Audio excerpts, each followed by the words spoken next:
దేవుని పరిశుద్ధ నామమునకు మహిమ కలుగును గాక. దేవుని బిడ్డారా, మనం దేవుని యందు విశ్వాసం కలిగి ఉండాలి.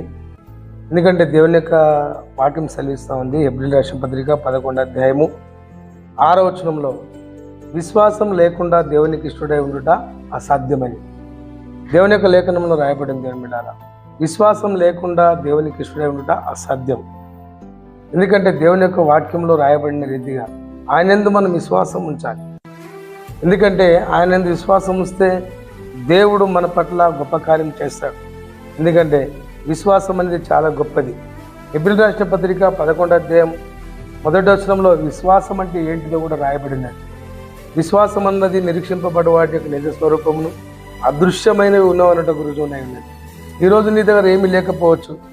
ఈరోజు నీ దగ్గర ఏమీ అంతగా నువ్వు అనుకున్నంత నీకు కనబడకపోవచ్చు.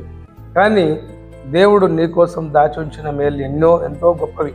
కనుక దేవుని యొక్క బిడ్డలారా, ఇక ఈ సమయంలో దేవుని యందు విశ్వాసం ఉంచినట్లయితే తప్పకుండా ఆయన మన జీవితంలో గొప్ప కార్యం చేస్తాడని ప్రభు పేరిట నేను మనం చేస్తూ ఈ మాటలు ముగిస్తున్నాను. దేవుని పరిశుద్ధ నామమునకు మహిమ కలుగును గాక. దేవుని బిడ్డలారా, మనం దేవుని యందు విశ్వాసం కలిగి ఉండాలి. ఎందుకంటే దేవుని యొక్క వాక్యం సెలవిస్తూ ఉంది. హెబ్రీయులకు రాసిన పత్రిక 11వ అధ్యాయము 6వ వచనంలో, విశ్వాసం లేకుండా దేవునికి ఇష్టడై ఉండుట అసాధ్యమని దేవుని యొక్క లేఖనంలో రాయబడింది. దేవుని బిడ్డారా, విశ్వాసం లేకుండా దేవునికి ఇష్టడై ఉండుట అసాధ్యం. ఎందుకంటే దేవుని యొక్క వాక్యంలో రాయబడిన రీతిగా ఆయనందు మనం విశ్వాసం ఉంచాలి. ఎందుకంటే ఆయనందు విశ్వాసం ఉంచితే దేవుడు మన పట్ల గొప్ప కార్యం చేస్తాడు. ఎందుకంటే విశ్వాసం అనేది చాలా గొప్పది.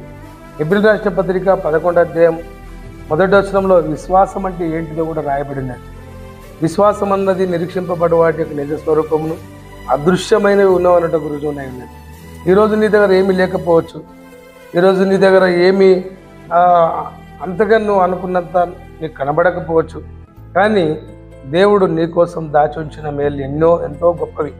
కనుక దేవుని యొక్క బిడ్డలారా, ఇక ఈ సమయంలో దేవుని యందు విశ్వాసం ఉంచినట్లయితే తప్పకుండా ఆయన మన జీవితంలో గొప్ప కార్యం చేస్తాడని ప్రభు పేరిట నేను మనం చేస్తూ ఈ మాటలు ముగిస్తున్నాను.